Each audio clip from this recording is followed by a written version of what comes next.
Salve, salve, galera! Sejam bem-vindos a mais um episódio do podcast Nutritivamente, o podcast mais legal do Brasil sobre nutrição. E hoje nós vamos puxar um tema aqui que também é bastante fora do óbvio para estudantes de nutrição, de maneira geral. Eles só vão lidar com o tema de hoje no estágio, né? E muita gente acaba não gostando. E depois de formados, pelo menos aqui o meu círculo de nutricionistas, eu conheço muita pouca gente que atua nessa área. Então a gente tem uma convidada hoje especial, que ela é referência na área. Eu vou puxar o currículo dela. Ela é nutricionista graduada pela Faculdade de Saúde Pública da USP. Ela é especialista no cuidado ao paciente crítico pela residência multiprofissional do Hospital das Clínicas, também da Faculdade de Medicina da USP. Ela tem aperfeiçoamento em equipe multidisciplinar de terapia nutricional pela Faculdade de Medicina de Ribeirão Preto, da USP. Ela fez MBA em Gestão em Saúde pelo Centro Universitário São Camilo. Além disso, ela possui experiência em assistência nutricional de pacientes críticos em unidades de terapia intensiva de diversas especialidades, incluindo oncologia, cardiologia, nefrologia, trauma, queimados, clínica médica e doenças infecciosas. Ela também já atuou em equipe multidisciplinar de terapia nutricional com experiência no desenvolvimento de protocolos assistenciais e monitoramento de indicadores de qualidade. Atualmente, ela está trabalhando como analista de projetos de nutrição no projeto TeleUTI, projeto do Programa de Apoio ao Desenvolvimento Institucional do Sistema Único de Saúde, o PROAD, SUS, que utiliza a telemedicina para levar a expertise de profissionais especializados para melhorar e otimizar o atendimento dos pacientes de unidades de terapia intensiva adulto em diversos estados brasileiros. Hoje eu tenho o grande prazer de ter a Amanda Silva Fontes aqui comigo, uma nutricionista, como vocês viram, que trabalha em UTI, trabalhou em UTI e manja tudo do tema. Amanda, obrigado e seja bem-vinda. Oi, Murilo. Oi, pessoal que está ouvindo a gente. Queria agradecer já a você pelo convite e acho que a gente vai ter um papo bem interessante hoje aqui sobre esse assunto que eu sou suspeita para falar, mas eu gosto bastante. Eu não vejo a hora da gente conversar, porque eu vou aprender um monte. Vamos lá, para isso que a gente está aqui. Amanda, para todos os nutricionistas que vêm aqui conversar comigo, eu sempre pergunto como é que foi que você chegou até a nutrição. E no seu caso, de maneira mais propriamente dita ali, como é que você chegou aí aos cuidados de paciente de tratamento intensivo ou semi-intensivo?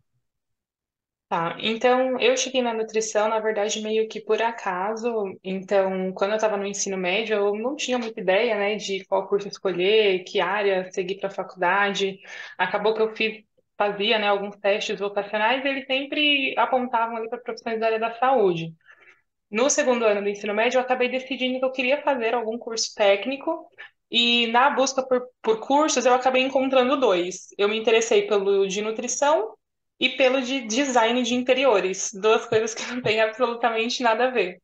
Mas aí, né, relembrando dos testes que eu tinha feito, já acabei optando pela nutrição, entrei no curso, né, me inscrevi, comecei o curso técnico. Gostei demais da área e acabei optando aí por seguir na carreira, né, iniciando a graduação. Aí, para chegar no tratamento intensivo, também não foi nada assim muito bem delimitado. Então, durante a graduação, eu já tinha um pouco mais de interesse pela área hospitalar. E nos estágios obrigatórios, eu realmente tive certeza que eu gostaria de ir para essa área, uma área que eu gostava bastante. No final ali da graduação, eu estava, né, na busca de especialização, pensando o que que eu ia fazer depois que eu terminei, e eu acabei escolhendo a residência multiprofissional. E eu queria uma área dentro da residência que não fosse muito específica. Eu queria lidar com vários perfis de pacientes, com vários tipos de doenças. E eu vi justamente na residência de cuidado ao paciente crítico essa oportunidade, essa possibilidade. Porque eu já tinha, né, conversado com algumas pessoas, alguns colegas de faculdade que faziam justamente essa residência e eu sabia que eu ia passar por vários tipos de UTIs, né, com vários perfis de paciente. E foi justamente isso que aconteceu, né, na Lá na residência, eu passei na enfermaria na UTI de queimados, de nefrologia, de oncologia.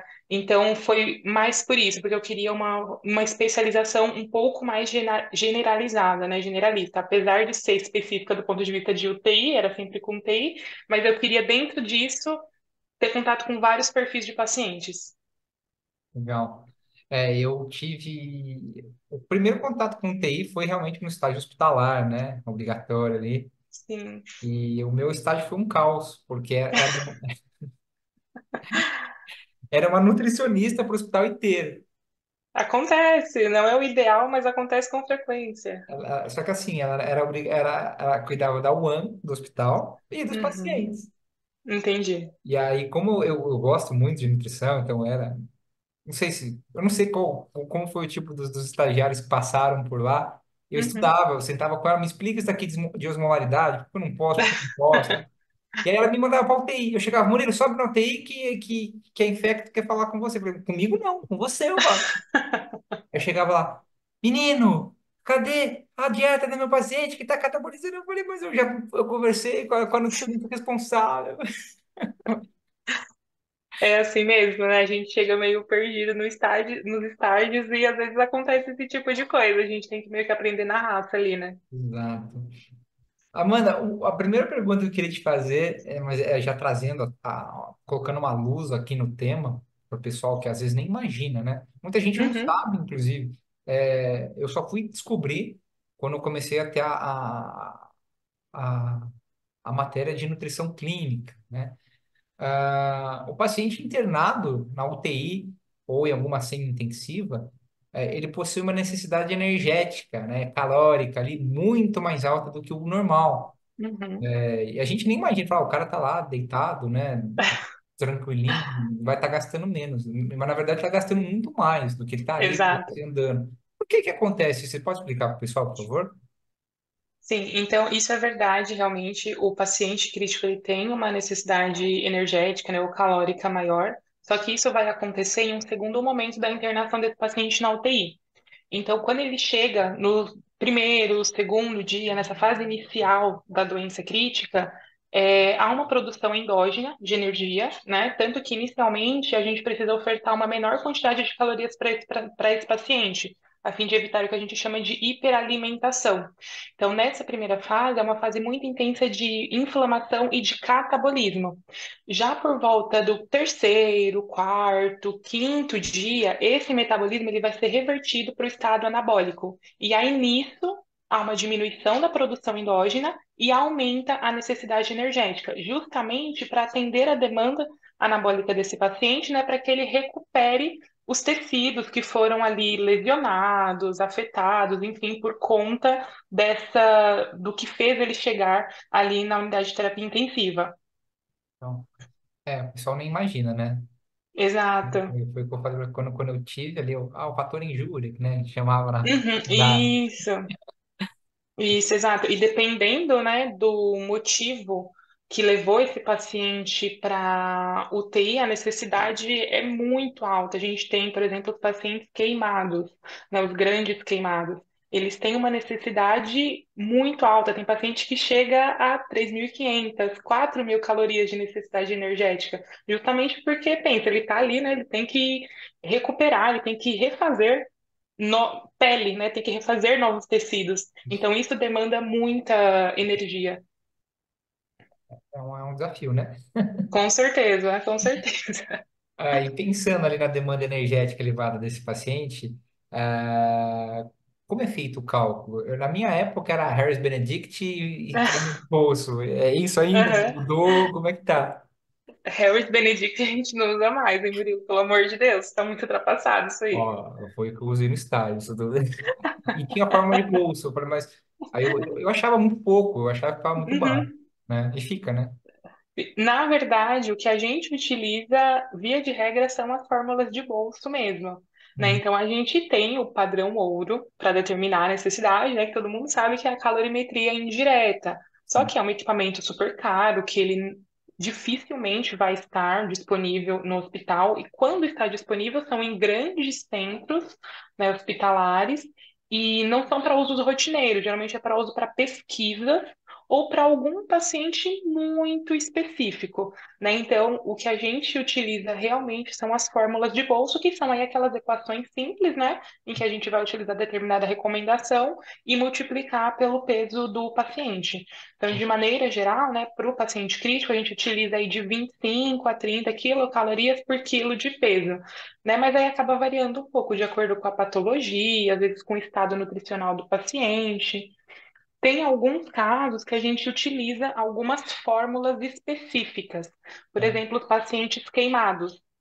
Então, nos pacientes queimados, a gente usa uma fórmula que se chama fórmula de Toronto, Uhum. que é uma fórmula que ela vai considerar, por exemplo, a superfície corporal queimada, né? Quanto, né, a porcentagem de superfície corporal queimada, considera quantos dias já se passaram após a queimadura, dados como temperatura do paciente, a quantidade de calorias que ele ingeriu no dia anterior. Então, é uma fórmula um pouco mais completa, a gente utiliza aí vários dados, mas para casos realmente mais específicos. Agora, via de regra, a maioria vai ser mesmo a fórmula de bolso, que é o que a gente tem ali de mais prático, né, para o dia a dia. Funciona bem, né? Sim, funciona, com certeza. A gente tem aí, né, as recomendações, tem algumas cautelas que a gente precisa tomar. Então, geralmente, como eu até comentei anteriormente, na fase inicial da doença, como o paciente precisa de uma necessidade menor, geralmente a gente vai usar uma recomendação menor. Na fase inicial, geralmente a gente usa de 15 a 20 quilocalorias por quilo, e depois a gente chega naquela recomendação mais comum de 25 a 30. Então, a gente tem aí algumas recomendações, mesmo dentro das fórmulas de bolso. Então, é, eu falo, eu acho que a missão dos nutricionistas é nobre, né? O pessoal não acaba muito. Sim, É que ficou famoso aí Nutris de consultório apenas, né? É, exato, é o que é mas, mais conhecido, mas vai muito mais além. Eu acho que com certeza. é muito nobre, enfim. Sim, sim. Amanda, aproveitando o gancho ali do tema anterior, muitas vezes ali o paciente em estado crítico, ele precisa se alimentar por meio de sonda, né? Isso também e isso foi um Sim. desafio para mim no estágio, né? Uhum. Então a gente fala de nutrição interal. Quando o paciente precisa de sonda, então eu queria te perguntar duas coisas. A primeira, quem decide que o paciente vai precisar Tá. de sonda? E aí, é uma dúvida que todo mundo tem. E qual é o tipo de alimento que é utilizado nessa sonda? Uhum. Tá, então, sempre quem determina a via de alimentação, né, quem faz a prescrição da via de alimentação é o médico, né? Então, a gente faz a prescrição dietética, que é realmente a prescrição ali da dieta, mas o médico, ele prescreve a via. Então, respondendo a sua primeira pergunta, quem prescreve a sonda, no caso da dieta enteral, é o médico, tá? E aí, o tipo, né, de alimento que é utilizado, a gente utiliza agora as fórmulas industrializadas, né? Há muitos anos atrás, a gente fazia uso até da dieta caseira em ambiente hospitalar, né? Que é basicamente, era basicamente uma sopa, né? Onde a gente colocava lá um monte de coisa, batia tudo e passava pela sonda. Mas isso realmente é há muitos anos. Eu nunca peguei isso, dieta caseira. Tudo bem que eu também não estou há tanto tempo assim, né? Me formei em 2018. Mas eu não peguei, mas eu sei que há muitos anos atrás utilizava-se. Mas agora a gente tem aí uma infinidade, né, de dietas interais industrializadas. Então, tem muitas opções no mercado, de várias empresas diferentes. E aí são várias fórmulas diferentes, né? Então, as fórmulas variam na composição, no aporte proteico. Tem algumas fórmulas que são especializadas, como é o caso das fórmulas hidrolisadas, né, que são utilizadas para aqueles pacientes que têm algum distúrbio de digestão ou de absorção. Tem também algumas fórmulas com nutrientes específicos, como é o caso de fórmulas para cicatrização, que podem ser utilizadas para pacientes queimados, para pacientes com lesão por pressão, também são bastante utilizadas, que são fórmulas com nutrientes específicos, e tem também dietas para algumas patologias específicas. Então, dietas específicas para doentes renais, doentes hepáticos. Então, tem uma infinidade de fórmulas aí que a gente pode utilizar. E aí o nutricionista, né, depende muito do hospital. Tem hospital, né, hospitais maiores e que tem ali, né, aporte financeiro maior vão ter uma variedade enorme de fórmulas, e tem hospitais menores, alguns hospitais do SUS, que não recebem, né, tanta verba, que vão ter opções um pouco reduzidas. E aí cabe ao nutricionista ir manejando isso, né, ver qual a melhor fórmula para cada caso. Então, é legal você estar falando isso para quem está ouvindo, porque eu lembro que não chegou a estar em UTI esse paciente, mas ele estava com sonda ali na enfermaria, na época do meu estágio, e aí o acompanhante dele falou, mas se ele só está tomando 4 copinhos dessa fórmula por dia, é muito Aham, pouco. Aí eu explicava, falei, olha, esse copinho, cada copinho tem quase 1.000 calorias, é uma uhum. fórmula, tal. E mesmo assim o pessoal ainda acha que é pouco, né? Lógico, É, assim, sim, mas tá ali, exato. pô, tá Tá. com a energia, pô, a quantidade energética que precisa, os nutrientes que Sim, precisa, enfim, é. é uma alquimia perfeita ali, né? Sim, não, é bem isso mesmo, né? Às vezes a gente tem um pouco de dificuldade mesmo, né, para fazer os familiares entender, né, que Uhum. realmente ali é que é muito delicado, né? Quando precisa, um paciente precisa da sonda, né? Porque a alimentação, enfim, é super importante, né? Tem vários aspectos sociais, biológicos, enfim, e a gente já tá careca de saber. Mas quando o paciente não consegue fazer isso, né, ele não pode se alimentar por algum motivo, pela boca, né, pela via de alimentação normal, é um momento delicado, né, tanto para o paciente, né, se ele está consciente, orientado, quanto para a família também, às vezes é até mais difícil para a família. Eu acho. Então cabe aí também essa educação, né, para os familiares, para os acompanhantes, tem sempre que estar conversando com eles em relação a isso, porque geralmente acontece. Sim. É uma dúvida comum mesmo. É.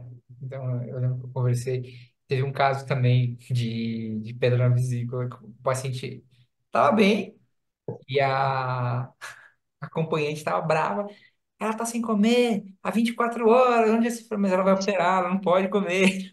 Sim, Então, eu acho que a gente, além né, de nutrir os pacientes, a gente tem que pensar pelo lado humanizado, organizar os sim, familiares. exato, com certeza.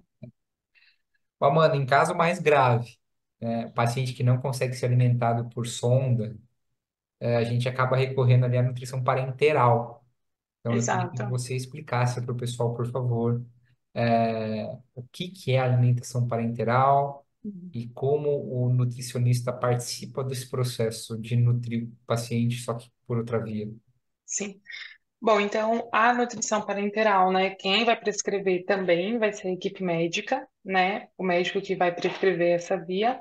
E aqui o nutricionista ele vai atuar mais monitorando, né? Então a nutrição parenteral, bem resumidamente, é ali o nutriente já direto na veia, né? Então já é tudo ali na forma elementar, né?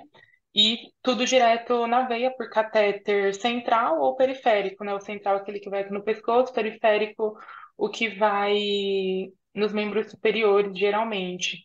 E essa fórmula também é uma fórmula industrializada, né? Precisa ser uma fórmula industrializada, só que aí a gente vai ter dois tipos.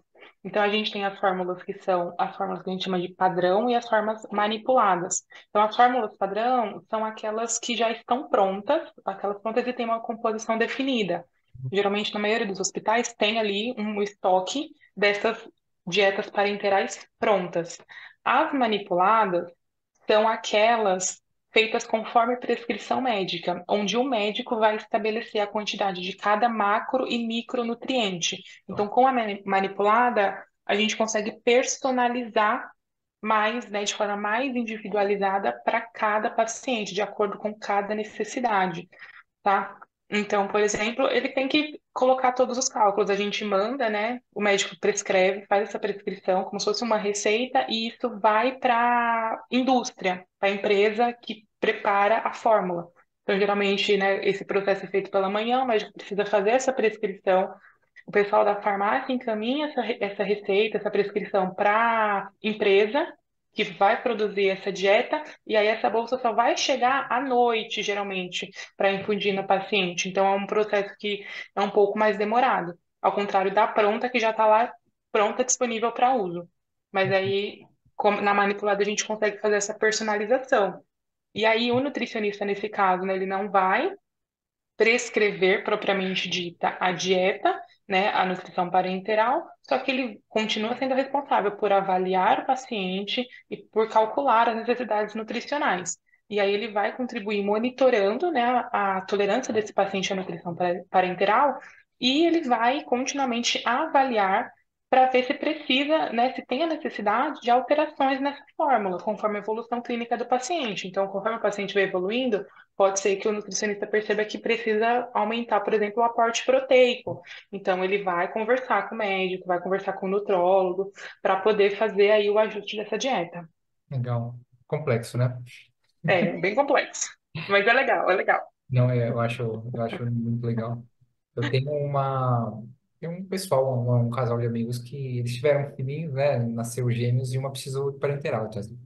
Uhum, Então, conversei com eles não entendiam muito na época. Eu falei, olha, vem cá, sim. fica tranquilo, tem um médico por trás, um nutricionista está avaliando também, não se Exato, preocupe, vai dar tudo certo. exato. Mas parece ficar apreensivo, né? É, a parenteral é bem delicada, porque aí é totalmente, porque a sonda você É, ainda consegue explicar, porque o trato, né, o caminho, entre aspas, do alimento é o mesmo, exato. né? Então, o alimento, ele só está entrando de uma forma diferente, né, pela sonda, pela gastrostomia. Agora, a nutrição parenteral já é uma coisa mais, é mais diferente, É, né? Então, é uma coisa muito diferente do que acontece normalmente, né, fisiologicamente. é um percentual baixo, né? Exato. Ah, bom, Amanda, eu queria puxar um gancho aqui. É, ficou muito famoso, né? Esse caso que eu vou citar aqui. Já faz um tempo, Uhum. né? Já não faz tão pouco tempo. Né? Há pouco tempo ali, há pouco tempo mais ou menos. O ator, todo mundo conhece lá, o Kaique Brito, ele foi atropelado, Sim, né? Foi para UTI, ficou em estado grave. E na época, vários portais de notícias aí falaram, né? As manchetes diziam: Kaique Brito só sobreviveu porque ele tinha uma reserva grande de músculos. Então, a pergunta óbvia aqui para você.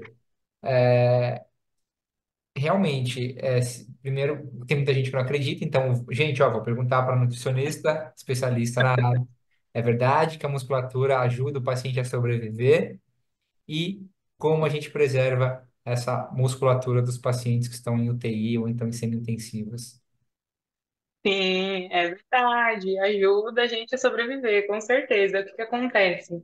O estado crítico, né, o estado agudo crítico, ele sempre vai promover um estado inflamatório e catabólico, que, como consequência, ele vai gerar a proteólise, né, que é a quebra ali, do tecido muscular e a perda muscular. Então, isso sempre vai acontecer. Esse estado inflamatório e catabólico sempre acontece. O que a gente precisa fazer é reduzir o impacto disso. E a gente faz isso justamente ofertando um adequado aporte proteico para esse paciente. Então, na UTI, a proteína, a oferta proteica, ela é muito importante. Até porque esse estado, né, catabólico, essa perda muscular, ela leva a uma fraqueza muscular muito grande, além de outras complicações. Então, torna muito difícil o desmame da ventilação mecânica, por exemplo, uma vez que o diafragma, né, que é um dos principais músculos respiratórios, ele perde também, né, não é só do braço, da perna, é a musculatura como um todo. Tem até perda de musculatura lisa. Então, tem muitos pacientes que desenvolvem, por exemplo, disfagia, né? Então, pode acontecer também. Então, além desse difícil desmame de ventilação, a gente tem aumento de infecções e prejuízo da cicatrização também desse paciente. Então, para amenizar esse processo, como eu falei, amenizar. A gente não consegue bloquear ele, tá? Centralizar. Não, não consegue. Então, a gente ameniza esse processo, provendo adequado aporte proteico para esse paciente. E o que é muito importante também nesse ambiente de terapia intensiva a fisioterapia motora, né, que vai ser realizada aí pelos nossos colegas fisioterapeutas. Então, são dois pontos bastante importantes aí para preservar o máximo possível essa massa proteica, né, essa massa muscular. E, geralmente, o aporte proteico fica em torno de 1,5 a 2 gramas de proteína por quilo ao dia. Então, tem pacientes que esse aporte é muito grande, né? Por exemplo, dando de novo o exemplo dos queimados. Então, são pacientes que precisam de uma grande quantidade de proteína. Geralmente, a gente nem consegue ofertar apenas com a dieta integral. Geralmente, a gente precisa complementar com os módulos proteicos, né? Então, muda um pouquinho de hospital para hospital, mas são, por exemplo, módulos de whey, né? Então, whey, albumina, a gente também pode utilizar. Então, geralmente a gente precisa desse aporte, né? Dessa complementação. E isso é muito importante, não só para esse momento que o paciente está internado, mas para depois que ele recebe alta. Porque tem estudos que mostram que 5 anos após a alta hospitalar de um paciente crítico, ainda são encontradas alterações de mobilidade decorrentes do período que Nossa, ele ficou internado na UTI. Então, é um fato que impacta não somente aquele momento, mas ele vai impactar ali a vida daquele paciente após a alta. Então, é de extrema importância a gente monitorar a oferta proteica desse paciente. que legal. É. Nossa, que surreal. É, Até eu lembrei, eu li um estudo, foi faz umas 2 semanas que eu li um estudo que tava, o estudo falava, fazia uma relação entre massa muscular em membros inferiores e desenvolvimento de Alzheimer, ou Parkinson, não lembro agora. Era uma doença neurodegenerativa. aham, Como uma coisa pode levar a outra, né? exato, exato. Tá tudo ali tudo muito Enrolado. relacionado. Exatamente, Exato. enrolado, acho que a palavra é melhor do que relacionado, tudo enrolado. É isso mesmo. Loucura. As próximas duas perguntas que eu quero fazer para você têm relação com o que você acabou de falar. A questão de Uhum, nutrientes, a questão de equipe multidisciplinar. Então, a certo. primeira, falando de nutrientes, você que tem ali a vivência, a experiência na área, em macro e micro. Macro provavelmente vai ser proteína, né, em ácido graxo, pensando em proteína e caloria, mas micro, aminoácido, algum mineral específico, lógico que varia Uhum. de cada situação, mas de maneira geral, Amanda, que a gente leva em conta ali que o paciente está na UTI, que está na sala intensiva em macro e micro? Certo. Então, realmente, como você já antecipou, a proteína vai ser o macronutriente mais importante, né? O que a gente vai acompanhar ali muito de perto. De via de regra, para carboidrato, para lipídio, a gente não tem assim uma recomendação exata, tá? Não é uma coisa que a gente fica monitorando muito de perto, a não ser em casos muito específicos, né? Mas via de regra, não, a gente não fica monitorando isso super de perto, realmente vai mais a proteína, tá? Já em relação à necessidade de micronutrientes, é estimado que a necessidade desses pacientes críticos seja maior. Isso devido à diminuição da ingestão, aumento das perdas, interações medicamentosas, enfim. Só que esses valores ainda não estão bem estabelecidos, então não tem nenhum guideline que fala para a gente, a necessidade do paciente crítico de vitamina C é X. Isso não existe. Então, a gente acaba realmente utilizando a referência para pacientes adultos saudáveis, tá? Então, há casos em que os pacientes internam na UTI com deficiências crônicas. Aí, nesses casos, precisa ser feita, né, a suplementação ali desses micronutrientes.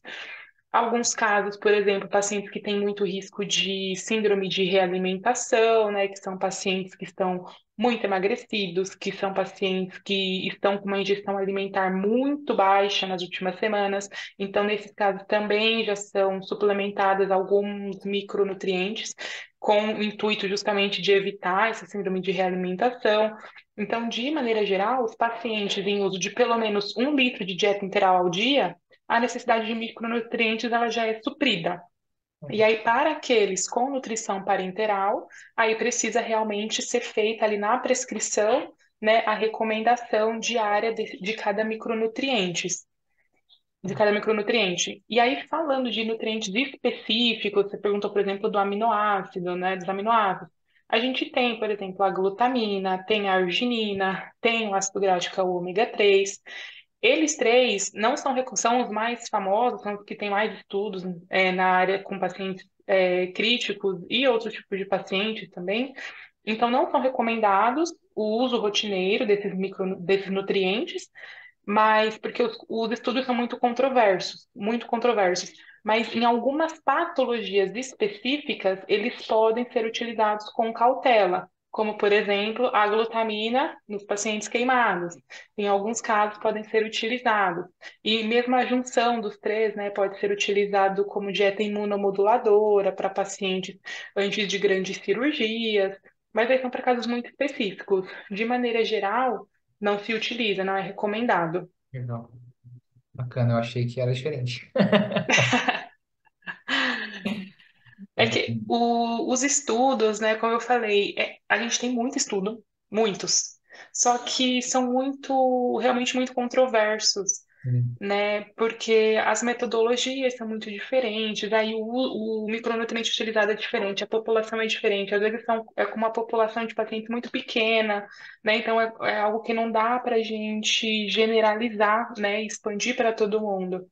Mas em breve, acredito que deve surgir sim, alguma coisa assim mais específica, né? Porque à medida que vão surgindo mais estudos, aí são feitas revisões mais robustas, né, com mais evidências, e aí sim consegue-se, né, fazer essas recomendações bem estabelecidas, como já tem, por exemplo, para proteína, e até como esses três últimos que eu falei, né? A glutamina, a arginina e o ômega 3, que para alguns casos já são muito bem descritas. sim. É, a gente pensar em cada um, por exemplo, a glutamina é legal para enterócito, vai absorver mais nutrientes, a arginina mexe com cicatrização, ácidos graxos Uhum, também, enfim.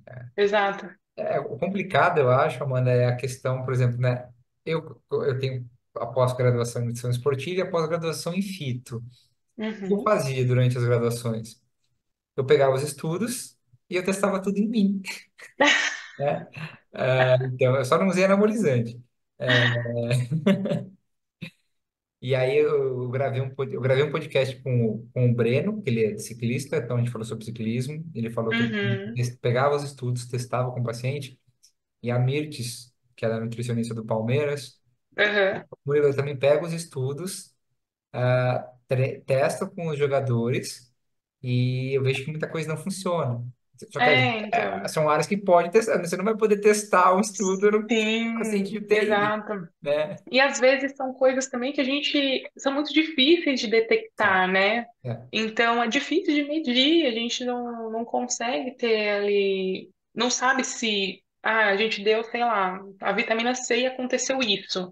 Mas a gente não sabe se realmente foi a vitamina C ou se foi algum outro fator, né? Porque o paciente crítico é um paciente muito complexo, né? Tem muita coisa ali acontecendo, muita coisa influenciando.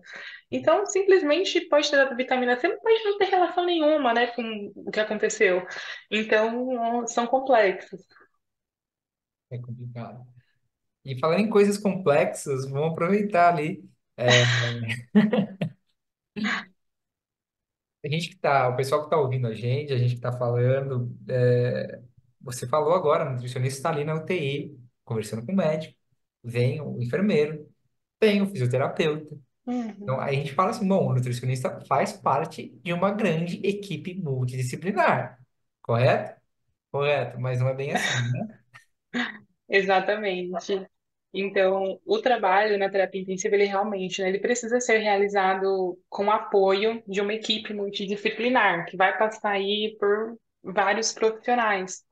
Só o que que aconteceu, né? Em dezembro do ano passado, então bem recente, o Ministério da Saúde lançou uma portaria sobre as unidades de terapia intensiva. E nessa portaria eles discorrem, né, sobre várias questões de UTI, e uma dessas questões é a equipe multiprofissional mínima de UTI. Então ele discorre ali que precisa ter minimamente o médico, o enfermeiro, o fisioterapeuta, o fonoaudiólogo e o psicólogo. E infelizmente nós nutricionistas ficamos de fora dessa equipe mínima de UTI, né? Então, assim, não menosprezando esses profissionais que entraram, porque todos são 100% necessários para o andamento dos casos na UTI, para o sucesso dos casos, isso sem dúvidas, mas o nutricionista também faz muito dentro da UTI e ele com certeza precisa fazer parte dessa equipe multiprofissional. E é curioso que o documento ele acaba seguindo com uma controvérsia, porque ele diz que precisa garantir, que na UTI precisa estar garantido a assistência nutricional e a terapia nutricional. Só que se não tem nutricionista, quem que vai fazer isso? Sendo que isso é competência e atividade do nutricionista, Exato. né? Então ficou aí uma questão bem controversa. E, inclusive, no mês passado, em fevereiro, o CFN, né, que é o Conselho Federal de Nutrição, ele esteve em reunião com, com alguns membros do Ministério da Saúde justamente para cobrar a inclusão do nutricionista como membro da equipe mínima das UTIs, né? Então, o CFN defendeu ali nossas atividades privativas nessa área de atuação, visto que realmente o nutricionista vai ser o profissional habilitado e capacitado para realizar assistência nutricional e a prescrição dietética, né? Então, até o momento, a gente não teve nenhuma atualização no assunto, mas esperamos que muito em breve aí haja um posicionamento, né, do Ministério da Saúde e uma revisão dessa resolução com a inclusão da nossa classe, né, como equipe mínima dessa UTI. Exato. A gente já teve tanto problema com o Ministério da Saúde nos últimos anos, aí, poxa vida. Exato, pois é. Ai, Deus, é complicado. Uma dúvida minha agora, Amanda, mas bem generalista, tá? Eu acho Aham. que não tem como você definir, bater um martelo, é isso, é aquilo. Nesses anos todos aí que você tem a sua atuação, a experiência, os estudos, não sei se tem algum estudo que mostra, né, o que que mais leva pacientes a precisarem de cuidados intensivos ou semi-intensivos. Uhum, tá. Então, assim, na verdade, os motivos são muito diversos, Sim. justamente porque tem muitas causas que podem levar à necessidade de um tratamento intensivo. Então, qualquer coisa. Pode ser acidente, pode ser uma doença gástrica, uma doença cardíaca, uma doença do aparelho respiratório, uma queda, ou espancamento, é muita coisa. As próprias queimaduras. Então, assim, realmente é muito diverso. O que a gente tem é que tem hospitais que possuem UTIs especializadas e tem hospital que possui UTI geral. Né? Então, eu já trabalhei nos dois tipos. Então, nas UTIs especializadas, acaba que a gente encontra, né, de forma mais concentrada, pacientes internados por motivos semelhantes. Então, por exemplo, eu atuei numa UTI de queimados. Nessa UTI só tinha pacientes queimados, né? E aí era queimadura elétrica, queimadura realmente por fogo, enfim, todos os tipos de queimadura. Tem, por exemplo, UTIs de trauma, que eu também já atuei, e aí entra, por exemplo, queda, acidente de moto, acidente de carro, vítima de espancamento, motivos diversos que são traumáticos. Cardiologia, neurologia, já atuei também numa UTI de doenças infecciosas. Aí eu tinha casos de doenças de diversos tipos, era leptospirose, doenças respiratórias, complicações de infecção por HIV, por exemplo. Então, nesses casos, né, que são essas UTIs especializadas, a gente vai encontrar, né, de forma mais concentrada, meio que o mesmo perfil de paciente. Já outros hospitais possuem apenas as UTIs gerais, né? E aí é Quem tudo, precisar, tudo. Você encontra de tudo. é, É de tudo um pouco. Cada leito é uma coisa. É um cardiológico, é um cirurgia gastrointestinal, é um queimado, é um politrauma. Aí vai ter de tudo um pouco, para todos os gostos. eu lembro no meu estágio, um paciente que me marcou muito no meu estágio foi um. Ele estava numa despedida de solteiro e, meu, aí eles saíram de carro, ele colocou a cabeça para fora do carro e bateu a cabeça num poste.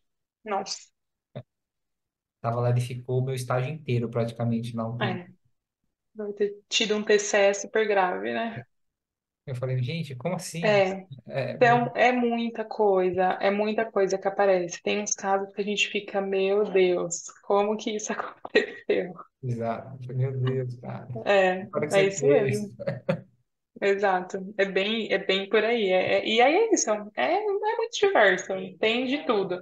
Na minha última experiência na assistência, né, eu fiquei na UTI, um tempo na UTI de trauma, aí lá, por exemplo, não tinha específico uma UTI de queimados. Então, na de trauma tinha queimados, tinha pacientes por queda, tinha pacientes de acidente, né, acidente de trânsito. Então, entrava tudo aí. Aí depois acabou mudando a UTI, virou uma UTI de cardiologia. Aí também já era um pouco mais específico, né? Então, a maioria dos pacientes eram pacientes realmente com problemas cardiológicos, né? Então, ficava ali uma coisinha mais específica. Então, não tem muito. Foi essa questão, eu te falei, era mais curiosidade, mas realmente não dá pra gente É difícil. alinhar ali Assim, pode ter, assim, imagino eu que deva ter, né, alguns o estudos levantamento. e em relação a perfil do hospital mesmo, né? Ah, então, sei lá, por exemplo, perfil de internação na UTI de um hospital particular na cidade de São Paulo. Eu acredito que deve ter alguma coisa nesse sentido, né? Mas para generalizar, sim, acaba sendo muito difícil, porque realmente é isso, é de tudo um pouco. Exato. Até a gente estava conversando aqui antes da gente começar a gravar, né? A minha mãe precisa fazer uma cirurgia de pedra na vesícula, retirada da vesícula, só que a minha mãe é fumante, ela tem alguns problemas cardíacos. O problema não chega a ser problema, propriamente dito, mas tem umas condições ali. E aí o Uhum. cirurgião não quis operar aqui na cidade, né, em Serra Negra, porque não tem UTI para uma eventual emergência pós-operatória. Intercorrência, né? É, Então isso acontece também. A gente costuma, né, na UTI, costuma receber bastante paciente em pós-cirúrgico, né, que é bem isso, né? São casos que às vezes precisam de uma atenção, um cuidado um pouquinho maior, um monitoramento mais de perto, né? sim, Então o paciente fez a cirurgia e aí geralmente fica lá, assim, 24 horas, tá tudo bem, já volta para enfermaria. Então acontece também em hospital cirúrgico, né? Hospital que tem mais perfil cirúrgico, faz muita cirurgia eletiva, também costuma ter. Ô, Amanda, e como é que é a rotina de um nutricionista intensivista? Olha, Murilo, a rotina ela acaba mudando bastante de acordo com o hospital em que o nutricionista atua, em função de outras atividades, né, que ele vai exercer, porque dificilmente a gente fica só na UTI, geralmente a gente precisa fazer outras atividades. Então, contando um pouquinho da minha última experiência em hospital, eu vou falar um pouquinho como era a minha rotina lá, tá? Sim, Mas lembrando que isso vai mudar um pouco aí de hospital para hospital. Então, eu chegava logo pela manhã e já ia coletar dados de alguns indicadores que a gente monitorava, né? Por exemplo, indicador de dieta enteral, que a gente chama de volume prescrito versus infundido. A gente tinha um indicador para monitorar se aquilo que está sendo prescrito de dieta realmente está sendo ofertado, para ver se o paciente recebe realmente tudo aquilo que ele precisa. Então, logo de manhã já chegava, já coletava essas informações e aí já ia fazer as visitas dos pacientes. Geralmente eu começava pelos pacientes novos, né, já para realizar ali a triagem nutricional dos pacientes, adaptar a dieta, né, para a próxima refeição, e aí depois eu vinha fazendo os retornos naqueles pacientes que eu já conhecia. E aí, cada hospital, ele possui um protocolo de avaliação, um protocolo de acompanhamento nutricional, então a rotina vai se encaixar muito dentro disso, né? Dentro do que é o protocolo de assistência nutricional de cada hospital. E aí, depois das visitas, a gente precisa, né, registrar tudo em prontuário, seja prontuário físico ou prontuário eletrônico. E aí, nesse momento, eu checava exames, balanço hídrico, glicemia, os sinais vitais desse paciente, para avaliar também as necessidades, né, de mudanças na terapia nutricional. E aí, além disso, participava também diariamente das reuniões multidisciplinares, né? Então, grande parte das UTIs atualmente já faz, né, diariamente a reunião multidisciplinar, que é justamente para a gente discutir ali, com toda a equipe multi, discutir todos os casos e traçar as metas de cuidado do paciente. é, bom, você acha que você trabalha no hospital melhor do que onde eu fiz estágio, que é a noite era sozinho, coitada. Tá vendo, gente? É uma rotina puxada, né, mano?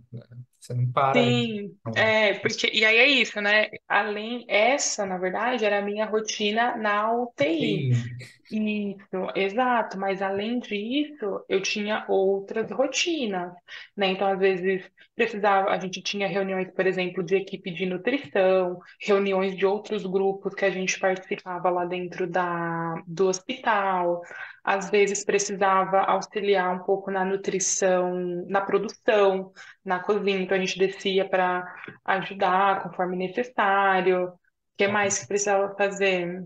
Vixe, era um monte de coisa. E é isso, Correria. era o dia todo ali, ó. É É, corrida. Essa era a rotina só da UTI.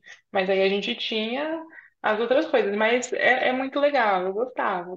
Era corrida, era corrida, mas eu adorava. É muito satisfatório é, trabalhar, trabalhar nessa área. Pelo menos eu achava, eu é. acho. Não, eu acho que é, a questão da satisfação conta bastante.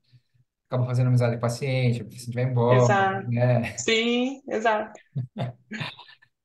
Ah, antes de falar da questão de satisfação, Amanda, eu queria te perguntar ao contrário, as dificuldades, os Uhum. desafios aí da nutrição na UTI. Sim.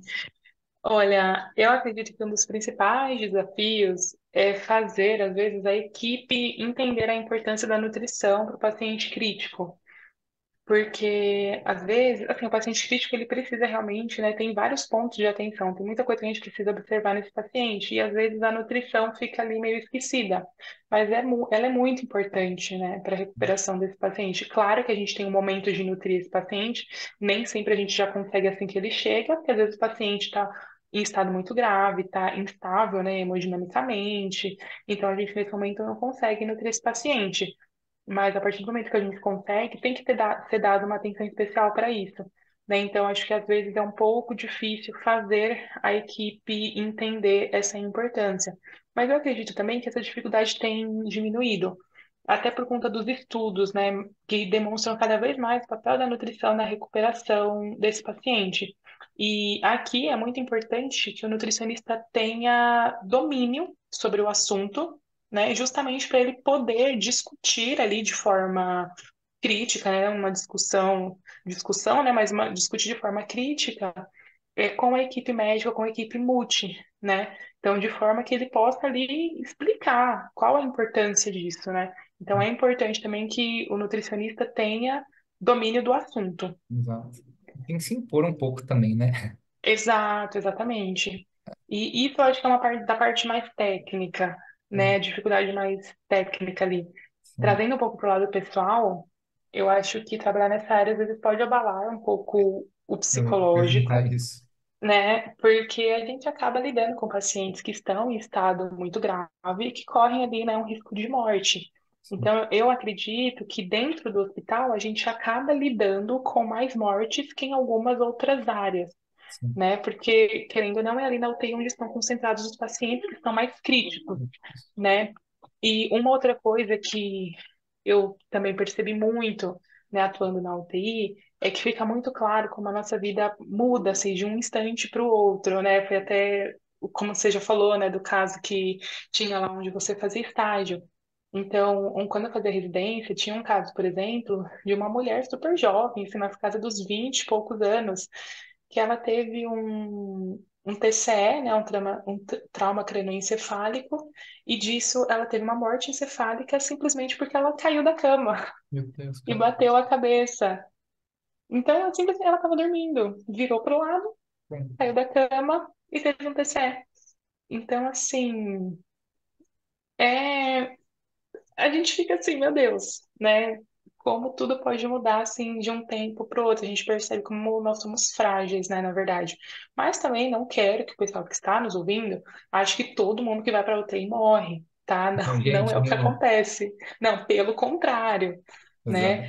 Então, pelo contrário, as pessoas saem de lá recuperadas, é por isso que a gente está lá.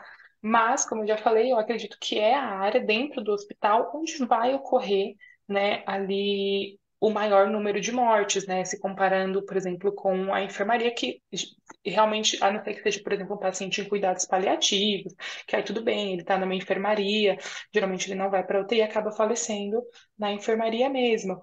Mas, via de regra, né, na enfermaria não é para morrer ninguém, né? Não, Realmente, não. né? Porque se acontece, né? Se está acontecendo alguma intercorrência com aquele paciente, ele está apresentando algum sinal de que ele não está bem, ele vai para UTI, Sim. né? Então, a enfermaria não é realmente para morrer paciente, né? A não ser realmente nesse caso que eu falei, caso do paciente paliativo, mas via de regra é isso, né? O paciente ele fica mais, tá na enfermaria, fica mais grave, ele vai para UTI. E aí pode acontecer, né, de ele virar óbito, mas temos muita taxa de sucesso na UTI.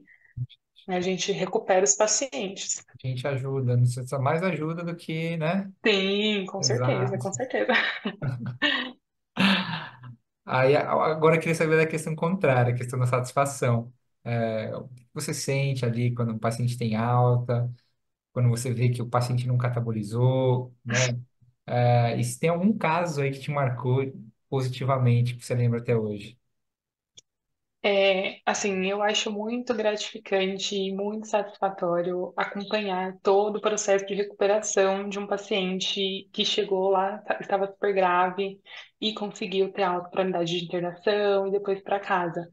Então é muito legal ver toda a evolução desse paciente e do ponto, assim, da nutrição, por exemplo, a gente começa lá acompanhando esse paciente, geralmente ele está com a dieta integral, e aí aos poucos, com acompanhamento também da fonoaudiologia, né, esse paciente ele volta a se alimentar por via oral, a recuperar essa função. Geralmente ele começa lá com uma dieta pastosa, né, bem cremosa, aí aos poucos, com a ajuda da fono, a gente vai conseguindo progredir essa dieta até que eventualmente ele começa ali, volta, né, a comer em consistência normal, entre aspas. Então, é muito legal, assim, ver essa recuperação. Os pacientes também são muito gratos, a família também é muito grata. Então, é muito legal, eu acho muito legal ver, assim, observar porque a gente consegue ver de forma bem clara o nosso trabalho, né, e como ele impacta diretamente na recuperação do paciente. E aí, em relação aos casos, tem muitos casos assim que ficam marcados, né? Nem todos com um final feliz e um paciente recuperado. Às vezes eu acabo lembrando, né, de alguns pacientes que infelizmente foram a óbito, mas entre esses casos, os que mais ficam na minha memória de maneira geral são os pacientes queimados. Então, eu gosto muito de trabalhar com esses pacientes. Eu acho que tem a ver lá desde o início, porque foi o meu primeiro estágio na residência. Então, eu saí da faculdade, a primeira UTI que eu fui foi a UTI de Uma- queimados. Então, eu ficava na UTI, na enfermaria de queimados, né? Era uma unidade de queimados, tinha tanto a UTI quanto a enfermaria. E são pacientes, lá eu fiz a minha residência no HC. Então, é uma unidade, é um hospital que é referência não só para o estado de São Paulo, né? Acaba recebendo pacientes do Brasil inteiro. Legal. Então, a gente recebe lá, a gente recebia muitos casos complexos, então eram casos de pacientes grandes queimados, né? Não eram queimaduras pequenas, eram queimaduras de grandes partes do corpo. E acontece que esses pacientes, eles geralmente tinham uma internação muito prolongada. Então, por conta disso, acabava criando, né, um pouco mais de vínculo com esses pacientes, porque acabava tendo mais convívio mesmo, né? E depois da residência, até no último hospital também que eu trabalhei, eu fiquei um tempo na UTI do trauma, e eu também lidei um pouco com os pacientes queimados. E da mesma forma, teve paciente era paciente que estava internado há mais de um ano, paciente internado assim há 8 meses. Ó, Então, é uma internação muito prolongada mesmo. Então, é isso, né? A gente acaba tendo ali um convívio maior com esses pacientes. Então para mim, os casos dos pacientes queimados são os que ficam mais, assim, na memória, justamente por conta desse convívio mesmo. legal. Nossa, 8 meses. Nossa, É, bastante, né? é muito tempo, é muito tempo. Esse de 8 meses saiu recuperado. Que bom. Que legal. Foi, Não tem como criar um vínculo, né? não tem, porque eu visitava ele quase todos os dias, né? Então, conversava, ia conhecer a família inteira. E aí ele vai contando, né? Conta da história, o que que fazia antes, o que que aconteceu. Então, não tem jeito, a gente acaba se apegando um pouco mesmo. Legal. Amanda, puxando para nossa parte final aqui. Pessoal, os nutricionistas que estão ouvindo, os estudantes de nutrição que estão nos ouvindo, eles devem estar pensando, não, e agora? O que que eu preciso fazer para atuar como nutricionista em UTI? Então, você, melhor Uhum. do que ninguém, pode falar, olha, precisa fazer um curso de extensão, precisa fazer uma especialização, uma residência, um mestrado. E como é que está o mercado aí para os nutricionistas que querem atuar nas UTIs? Tem vaga? Está saturado? Conta para a gente, por favor. Vamos lá. Bom, então, essa atuação, né, na UTI, ela tem crescido bastante. Atualmente tem muitos cursos de pós-graduação e especialização, né, para nutricionistas na área.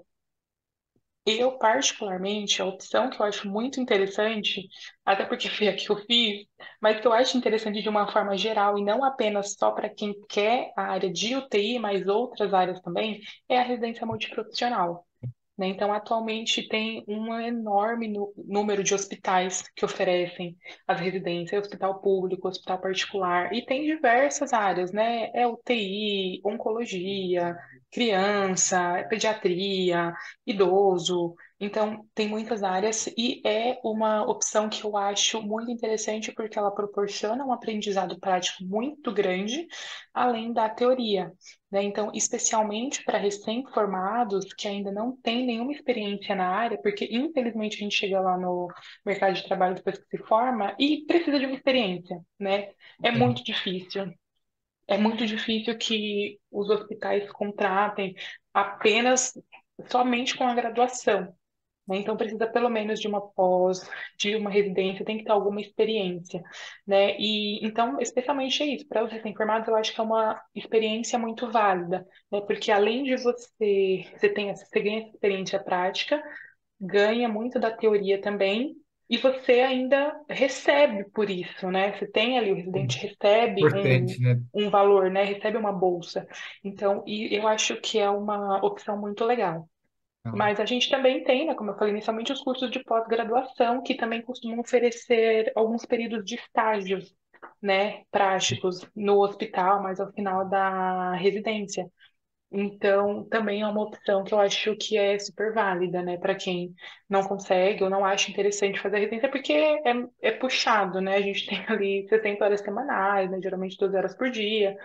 Então, são 2 anos bem intensos. Mas eu acho que é uma experiência bem interessante e bem válida.